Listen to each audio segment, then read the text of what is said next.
Welcome to the Personal Pension Radio Podcast, where you get unconventional insights into wealth building and retirement that actually work. Discover data-driven strategies and learn from a wealth of experience so that you can take your retirement to the next level. Now, here's your host. He was once bitten by a harbor seal, the income engineer, Kraig Strom.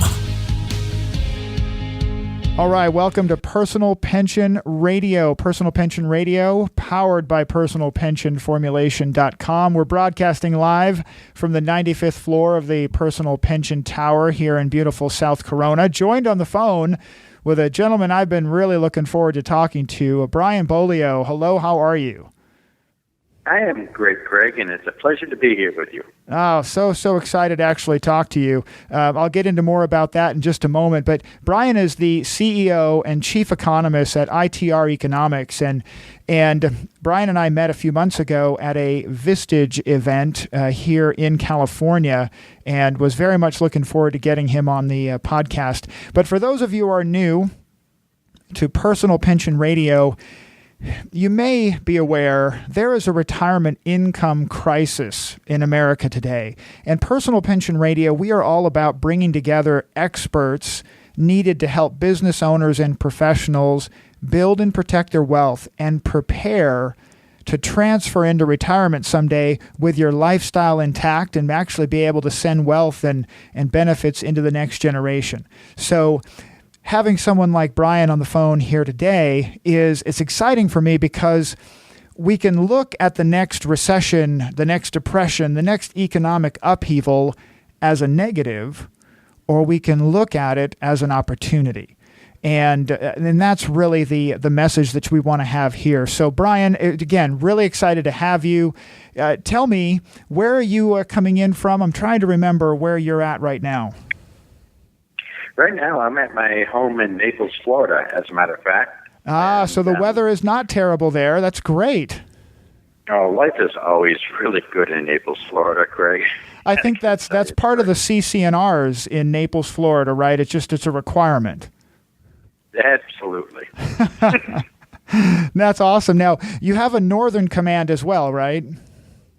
Yes, our office for ITR Economics is in Manchester, New Hampshire. I still have a residence up there as well. And, okay. Alan has a couple of homes up that way also. My brother Alan, as you know, is in the business with me. Right. And, he manages the fort quite a bit up there as well. Oh, that's excellent. Now, that's interesting you bring up Alan. For those listening, Alan is actually also part of ITR Economics. How did the two of you come together in a business relationship, working together in the economics field? Well, I bought ITR in 1987 from the previous owner, and by 1989, I couldn't keep up with the workload as a single economist. So I approached my twin brother, Alan, and I said, are you interested in cross-training from being an accountant to being an economist? You get to be a public speaker, you'll travel, you see the world, you meet all sorts of interesting people. He believed me, so he came on board, and we've been shoulder to shoulder ever since. Oh, that's outstanding. So he came in from the CPA world and came into the glamorous life of economics, right? That's how you sold it to him? Absolutely. Well, he owned a couple of businesses before joining me, so he came in with a wealth of knowledge. I just had to harness all that energy into economic analysis. Okay. And tell me, when you're in Florida, tell me about the family. Where's the rest of the family? My family, my kids are all grown, and most of them still live in New Hampshire.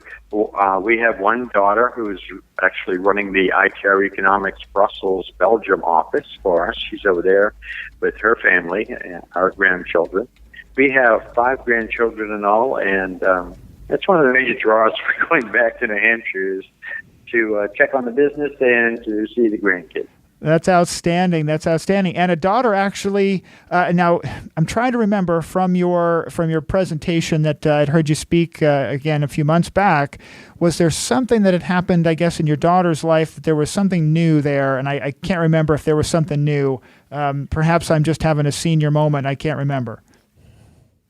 But this is the daughter that I mentioned in that talk that was moving from Utah back east, and she called me up 1 year into the terrible housing decline and asked if she should be buying a house or renting. That's right. And that's the very same daughter, and she ended up, when she moved back east, joining the firm, and she's proving to be a brilliant economist and manager of the enterprise as well. So, it's outstanding. going to stay a family business. And she listens to all of your advice without question, right? Well, it made her some money, so at least I have her ear. So. Gotcha. Now, is there a Mrs. Beaulieu there in Florida as well? Yes. My wife's name is Debbie, and she manages our finances. She manages our property, and she keeps me on the straight and narrow. Oh, that's fantastic. How long have y'all been married? We've been married for 2 years. 2 years. Congratulations. That's awesome. Thank you. Now, Thank you. Yeah, I'm amazed she's put up with me for that long. I'm the same way. I know. Now, more specifically related to education, the field of economics has so many different variations and so many different ways to approach it. How did you ultimately come into the world of economics and then take that big leap of buying an economics firm? If I remember, ITR had been around since 1947. A very good memory. It has.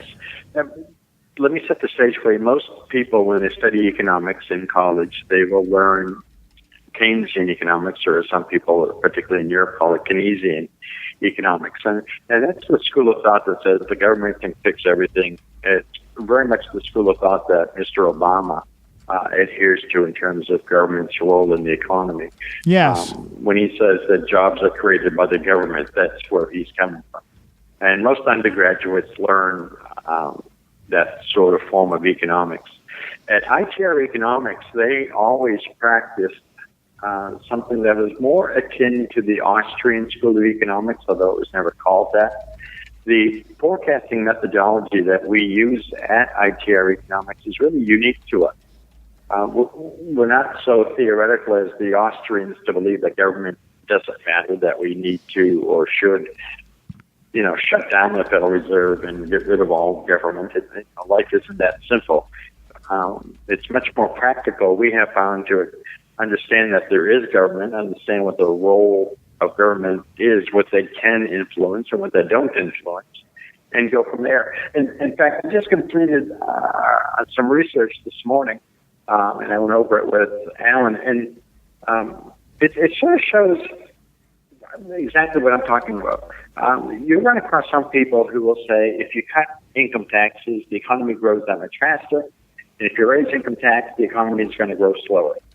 So I went back to 1950 and looked at rate changes, top marginal tax rate changes that have occurred since 1950. Right. And you can't make that statement. It is not statistically true that the economy is going to grow faster just because you cut income taxes, and it's not going to grow slower just because you cut income taxes.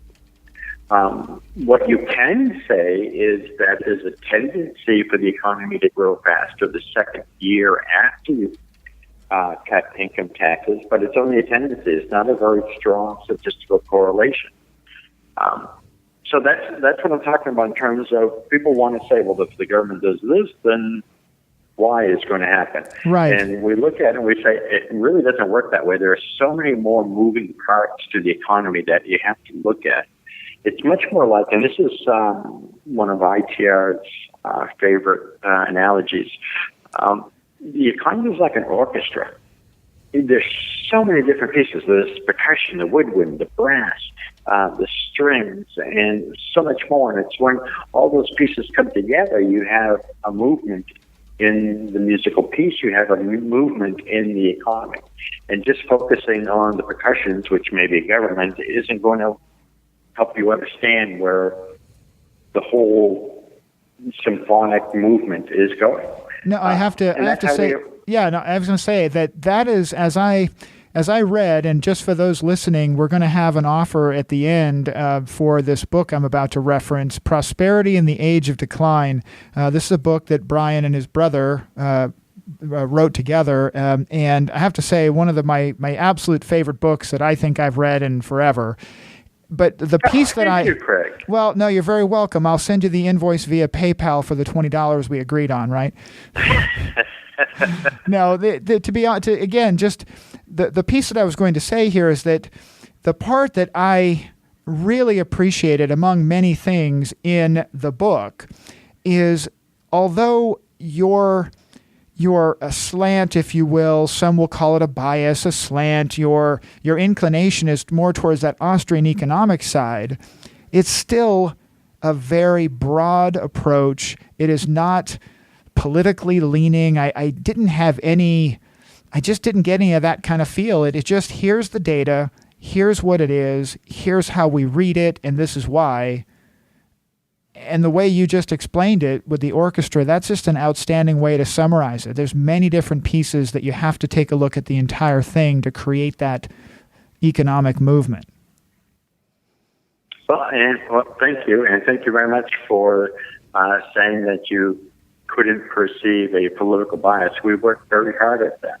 Alan and I have social inclinations and social aspects of politics that we may lean toward, but we work very hard at divorcing that from the economic aspect of things, because that's a pretty slippery slope to go down. You start skewing your analysis of the data as soon as you start attaching some sort of political ideology to it.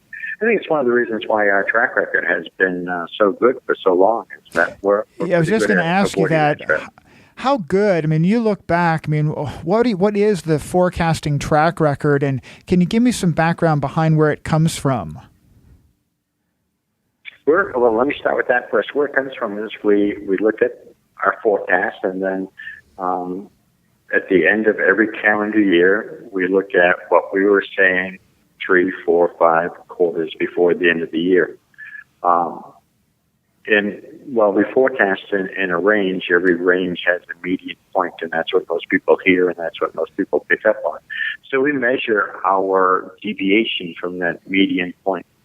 So if you're off 2 percentage points on a GDP number, that's a 2 percentage point deviation or a 98% accuracy.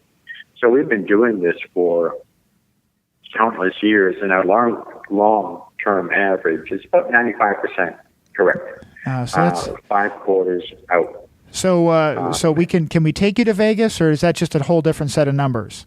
That's a whole different set of numbers. That is a pretty darn good track record. We look at trends rather than random walks. And, that's why we don't forecast the stock market. And that's what makes forecasting even exchange rates so difficult, because it's hard to measure the trend in emotions. You certainly can't measure the trend in luck. And there are always those variables that we can't measure very well. And that means in some data streams, like the stock market, we're not going to do a good job forecasting. We don't try to anymore. Well, let's face it, nobody actually does. It was a piece I mentioned on a podcast episode a few episodes ago that somebody had actually done a study, and I think perhaps even if it was a reference to something you might have said, that they had referenced who beat the market, which big time money managers beat the market, and the study had 2 people that had beat the market, and by the time the study was released, the number was 0.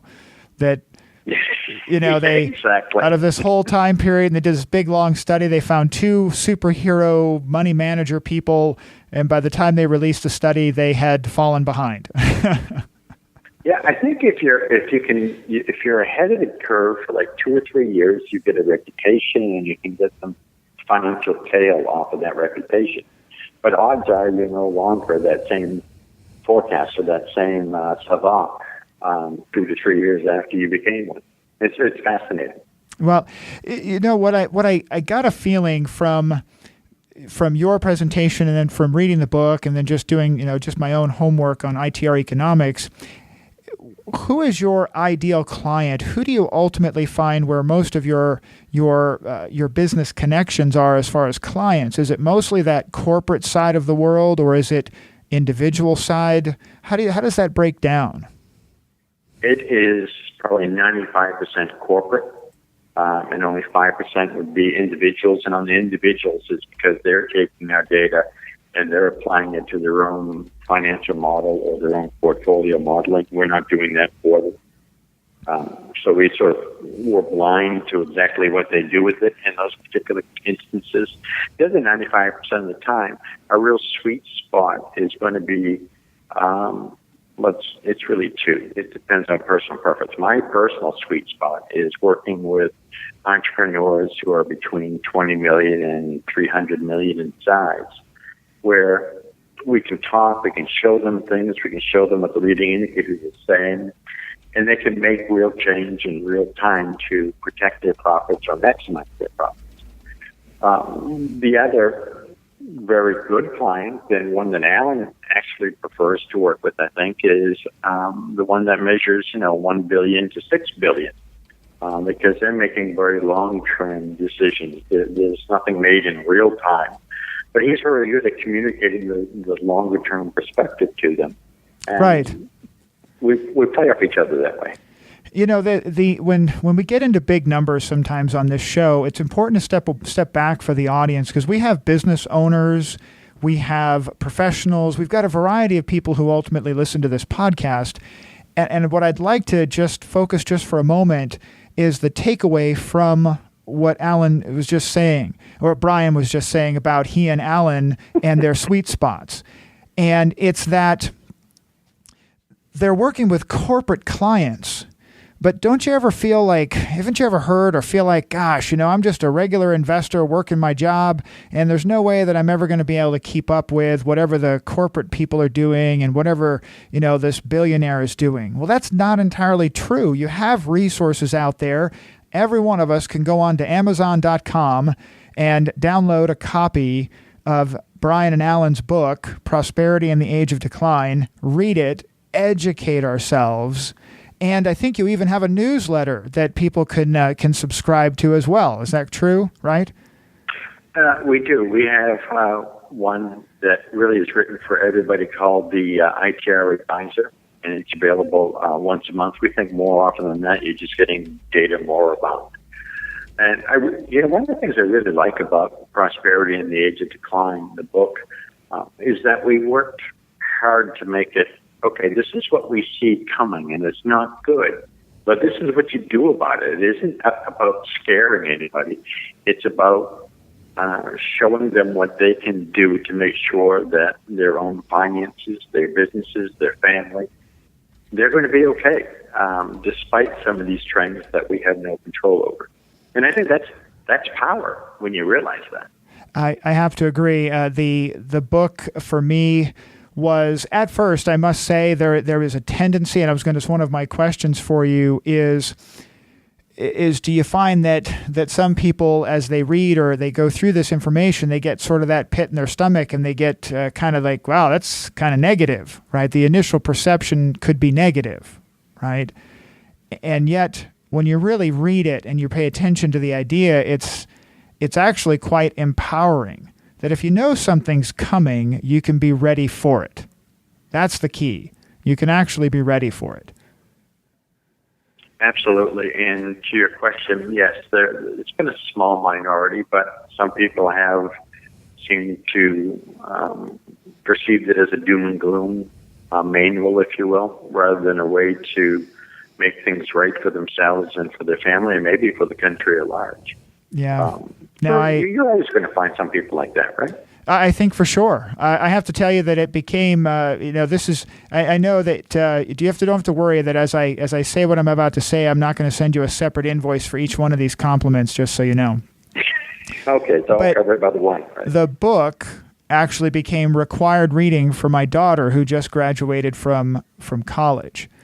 From high school going into college, and she has been tasked with reading the book prior to entering her freshman year at Northern Arizona University. So she just recently started reading the book. As much as she would much rather be at the beach longer, I told her just to take the book to the beach with her. Outstanding. Oh, you did her a really big favor. The more people can know about these trends and know how to protect themselves, it's an amazing thing. The protection becomes a self-fulfilling prophecy in terms of making the future different than what it looks like today. That's so. By the way, and Northern Arizona University in Flagstaff. That is in Flagstaff, up there in the mountains. Yeah. My daughter went there, the one that's now in Belgium. She went there. Fantastic! I didn't know that. That's awesome.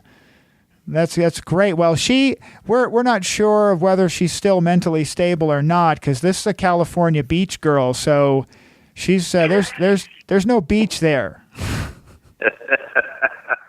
There's an ancient beach a few miles up the road in the Grand Canyon, but so sorry. We'll see. Yeah, and it's quite an altitude difference too. This will be interesting. Yeah, well, we bring her up on August 28th, but the way I explained it to her it was a mandatory thing. She, I'm going to be paying some of those bills up at college, but I said to her, this book is a preparation manual. It's a preparation manual for, the next 20 years. You have an opportunity to be on one side of the economic impasse, if you will, or you can be on the other side. And that if you plan ahead and you're prepared, this is the first opportunity in in a generation or two to really come out of the other side of an economic calamity, creating real wealth again, like, from the 1920s and 30s type of real wealth creation experiences, right? Absolutely. And if she can grasp some of those lessons, you as her dad will have a wonderful peace of mind. I know this from experience. One of our daughters is a nurse. Her husband is a fireman. They're not getting their income from the same municipal budget. And they're saving combined about 15% of their take-home pay, not just the gross, their take-home pay. They are going to be so well positioned for whatever the future has to throw at them, and they'll be able to strike when opportunity presents itself. We have nothing but peace of mind when it comes to those two young people. Oh, it's great. Great comfort. That's awesome.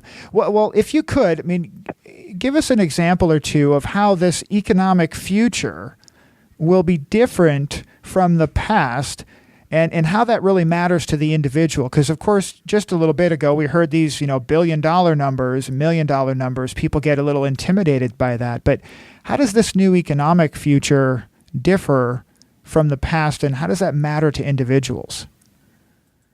One of the key ways it matters to individuals, in my opinion, is baby boomers like me.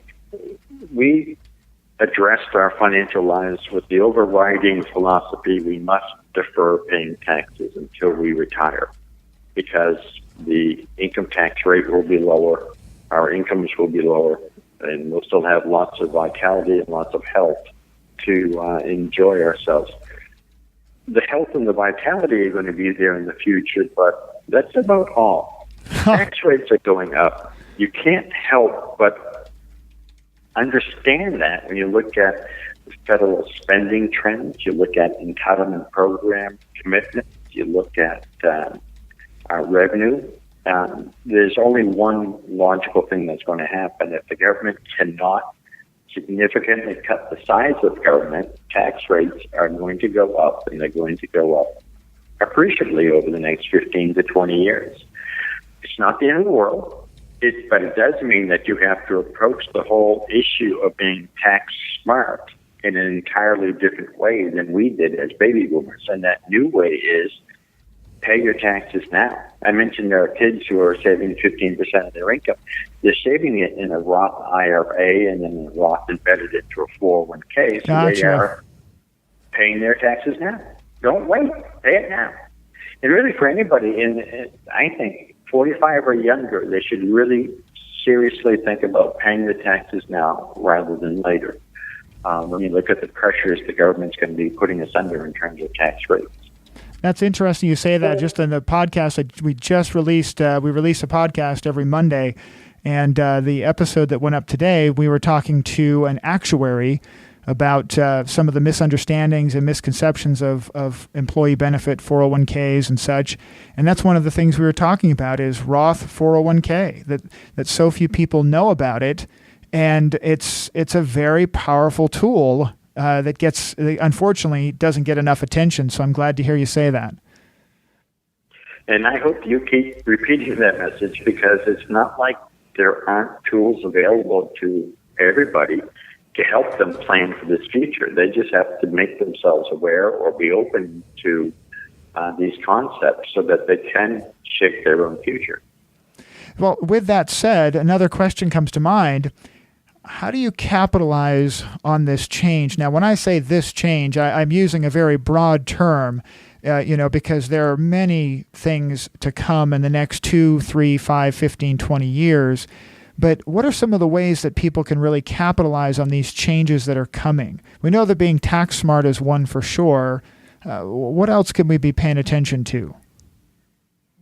I think. Oh, you're there. Sorry about that. This is one of those fun things with technology that, when you do a podcast, what you're supposed to do is mute all of your devices. And the host, his name's Kraig, left his computer on, so the thing just popped up with a nice big alert. So my apologies. We're a really professional shop here. That I figure we might as well go like live radio. So how do we capitalize on these changes to come was the question before my computer so rudely interrupted. I think a couple of ways come to mind for individuals. One would be careful about how you use bond-funded investments as part of your portfolio planning, your scenario. Are you talking about like bond? Are you suggesting like how we use bond mutual funds? Is that what you mean? Yes. Okay. Yes. Your typical bond fund is not going to fare particularly well in the future because interest rates are going to be going up. And that means that the yield on the bond fund, mutual fund through time, is not going to be anything close to what we've seen over the last 25 years. It's going to be significantly below that. And if your timing happens to be average or less than average and therefore poor, you'll probably lose money. So it's going to be a lot harder to make money using bond mutual funds than it used to be in the future. You've got to be a lot more savvy about the type of fund and making sure that you have taken inflation and rising interest rates into account. And that means you need to talk to a very good professional who understands the difference between the types of bond funds that are out there and can show you not a 25-year wonderful track record, but one that is constructed for the future rather than one that just did well in the past. Another way, I think, Kraig, is because we see that there is going to be more inflation in the future on an annual average basis than we have seen in the last 15 years, we may need more in the way of I was trying to remember the term that people in your industry use. I just call them other assets. And by that I mean more heavily weighted in our overall portfolio toward real estate, more heavily weighted toward commodities. Oh, I generally refer to those, and I've said it here before, non-correlated, things that have a different correlation perhaps to the bond world or the stock market world. Is that what you were referring to? Yes. Have more emphasis on those, although be careful about assuming that they're always non-correlated, because that isn't true. They slip in and out of correlation, but over a 15-year period, they'll be non-correlated, and that's the key. No one should be investing for just 1 or 2 year or even a 3-year horizon and expect certain results. But over a 10 to 15-year period, they will be uncorrelated. And I think that's going to be very important for individuals to understand going forward. That's actually a very interesting piece I remember taking away from the book. When we look at there was a quote in there that you had in one of the sections, and I'll have it referenced in the show notes. But when it says that we're moving into a period that will look a lot more like the 50s through the 70s. And the investment creeds or, the investment ideas that people had that we knew may not get us through the next 20 years because it's going to be a very different scenario. Yes, indeed it will. And you're exactly right. You remembered that very, very well. And that's, I guess, that goes to your piece there, that how do we, a lot of folks will take that like, oh my gosh, I just need to avoid the stock market and buy real estate. Some investment people out there say, see, this is what such and such or so-and-so said, but I don't ever get the idea that that's what you're referring to. It seems like you're really suggesting a proper balance and to not ignore those uncorrelated alternate places. I am suggesting a proper balance, and that the rebalancing doesn't really need to occur, by the way, more than once a year, statistically speaking. If you just rebalance your portfolio on whatever percentages you think works best once a year, you're going to achieve the maximum results based on your criteria. Greg, let me suggest someone for a future show, a colleague of mine. He's a professor at BYU. His name is Kraig Strom, and I'll send you his contact information.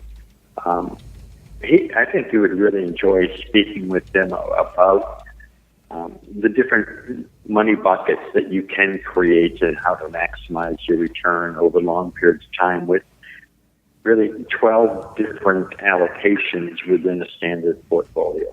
It's not rocket science, but it's very powerful. I would really appreciate that. I think our audience would absolutely love that. We're all about bringing as much knowledge and information as possible and making sure that it's really good, solid content. So I greatly appreciate that. Sure. When you look, when you look at the managing a business cycle, again referencing the book, you had a section that was top 10 rules for managing the business cycle. Now, I want to really emphasize to the folks that are listening, you don't have to own a business to manage a business cycle, but you will absolutely be affected by the business cycle. So just because you're not owning a business or running a business doesn't mean that you shouldn't be concerned about the business cycle, because it will impact you. So you said in here, ask yourself on a regular basis, what don't I know? I think that is fantastic advice. When you're having this conversation with folks, you are oftentimes telling them, like you did with me, you're telling them things that they had no idea. How do you ultimately, do you have any tips or tricks for helping people absorb that information without causing them to have a total fit, when or a friend of mine calls it a mental hernia? I wish I could tell you that I knew how to do that. I really don't. It's just a matter of being able to read, try and understand, and decide whether there's logic to it or whether it's really an ideological, mythological venue that they're trying to create. One of the things that I learned a long time ago is don't read people that you already agree with. Read people that you don't agree with. Find out why they're thinking what they think and what they're looking at. And that's a great way to keep your eye on what don't I know and what am I missing. Because then there are a lot of smart people that you don't agree with, and they are really smart. So find out why they're thinking the way they're thinking and how that may help you, how that may give you an edge, even if you don't agree with it. That's an excellent way. That's an excellent way to put that. With that question, it brings me to this piece, because one of the things that two of the primary points that you talk about in your book is an upcoming recession, which I have to say, when I mention that to folks, that how do you feel about that? Most people, having lived through 2008, 2009, and 10, etc., speaking of another recession is not at all foreign. They generally, I suppose that's probably going to happen again. But on the other hand, when you mention that there may be an upcoming Great Depression, that's a totally foreign subject. It's because we haven't had one of those in a couple of generations, right? It's great-great-grandma that lived through the Great Depression. nobody's really experienced that that's currently alive today, right? Yeah, they really can't get their heads around just how unbalanced or dysfunctional parts of the economy can become and will become. Right. It's a foreign concept. It's a foreign concept, and I wonder, as you've been out speaking all around the country, and I'm sure all around the world, what has been that reaction from those forecasts? And has it been a visceral reaction or more of one of a, what do you mean by that, sort of a suspicious, nervous reaction? I'm just curious to get your feedback on the overall perception in the business community and as you're out there on the speaking tour. From the baby boomers and the Gen Xers, it's not a hard sell. They are relieved to know that they'll probably be, at least if they're a baby boomer, they'll probably be retired before it hits them. And they become much more concerned about what it means for their kids. And because they've experienced more, they can more easily grasp the connotation of a Great Depression, even though they haven't lived through it. When you speak to a millennial or a Gen Y person, it's more one of total disconnect. They don't even appreciate the magnitude of the Great Recession that we just went through, let alone what a depression would look like, because a lot of millennials were simply still in school at the time of the Great Recession. So they don't have any real context. So they tend to think, it won't happen, or I won't let it happen to me, or something good will happen, or the government will fix it, which is probably the most dangerous thought to have at all. The government won't let that happen. And that's, whenever I hear that from a young person, Craig, what runs through my head is, and that's exactly why it's going to happen, because you think someone else is going to fix this. And if you're not part of the solution, then it's going to hit you square between the eyes. That is so apropos that if, as I talk to my daughter, there's going to be two sides of, she went to see the movie San Andreas, and it's got great big special effects scenes, where the state of California has giant earthquake caverns opened up, and that was kind of the image that she and I had talked about. I said, that's the economics will be very similar to that if you are prepared, you'll be on the right side of that giant gap. If you're not prepared, you might actually be in the hole or on the wrong side of the gap. Right? Yeah, that's a great visual, as a matter of fact, for it. And the people that are falling into the hole, they're the ones that are going to constitute the horrendous unemployment levels, and they're the ones that are going to be truly living in some measure of economic despair.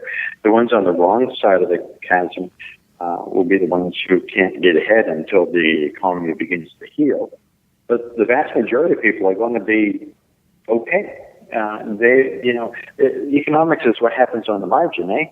So all we're trying to do with our book and with our talking is increase the number of people who are going to be okay, no matter what the future has to throw at them. What else can we do? I don't think we can stop the depression from coming, but we sure as heck can make sure that people are as well off as they can possibly be. Yeah, that's it. I think that you have I'm going to quote the book a number of times here today. I hope you don't mind because I just love it. There's a section in the book where you say, beware when people are convinced that peace and prosperity are upon us, and you start reading headlines about the demise of the business cycle. It's amazing how such pronouncements usually presage a downturn in the economy. But I found the key to that, though, is you have to start reading. You have to read the headlines. If you're out there just convinced that peace and prosperity is all wicked and wonderful, and you're not reading the headlines about the demise of the business cycle, you're not, again, educating yourself and paying attention. Yeah, I hadn't even taken it to that thought, that thought level. You're absolutely right. I mean, there are going to be some people who are completely oblivious because they're not reading, period. Yeah, they're just, you got to pay attention. I thought that was an excellent piece in there that Do you see that also as a correlation? You know, you hear that people quote like famous, the Warren Buffetts of the world, that Warren Buffett is always buying when the market is going down and or selling when the market's going up, because they just trade and do things exactly the opposite. I know there's some wisdom to that, but again, it's like you said, the details are in the margin. What can people really be paying attention to, and how do they sift through and translate that news that they should be paying attention to is the question. Yeah, the simplest answer I can give you is it's all synthesized in the book. So the best thing that they can do is read the book. We have about 2 minutes left here, and I can't possibly summarize everything that they should be reading or listening to in that short period of time. The one thing I would encourage them to know is don't believe everything the politicians have to say. There's a reason they say what they say, and it's because they want power. And you will give them the power if you do nothing but listen to them instead of come to an informed decision on your own. Now, that's a great way to go. And by the way, the audience knows this. They already have the best pension in the world. They're not worried about their retirement because their pension is way better than the average American's pension or retirement. Mm-hmm. Yeah, absolutely. So just as a reminder to everybody, actually not even a reminder, just to say for everybody listening on the podcast, we're going to have a special landing page that you can go to win a free copy of the book, Prosperity in the Age of Decline. We're going to have a free book offer. It's going to be no obligation, but you have to actually go to the website and register. It's personalpensionradio.com/giveaways. And there'll actually be a page there that you can register. And Brian, I hope you'll sign it for me. Can I get you to sign it for me?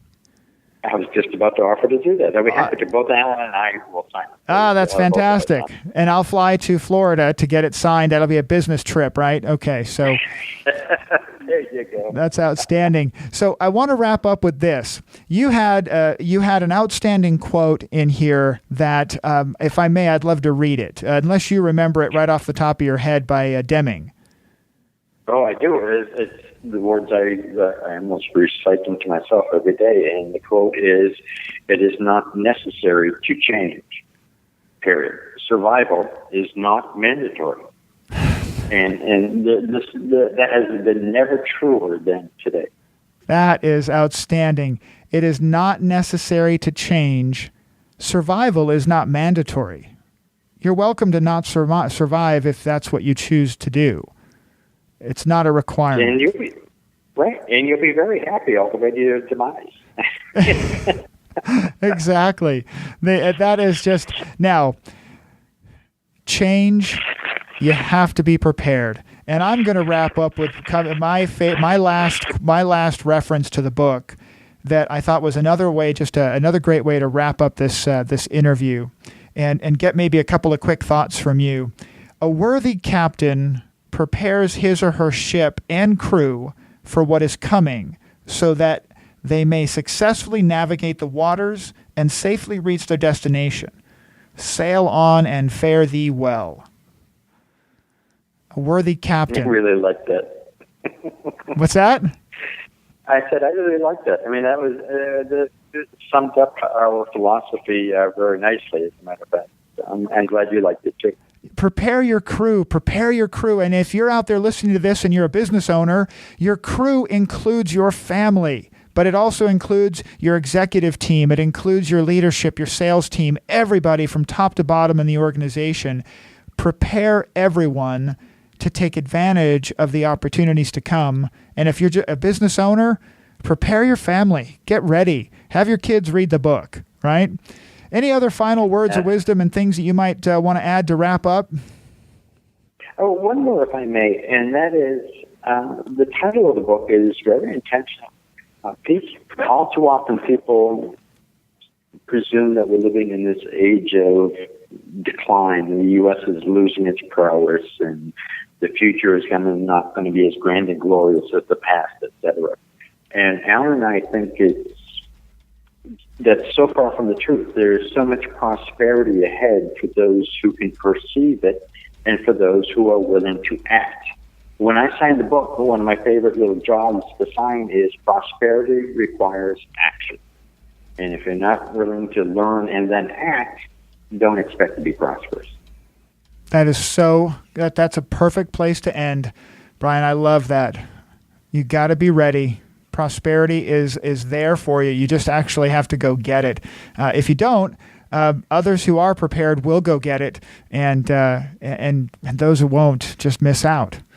So there's no Absolutely.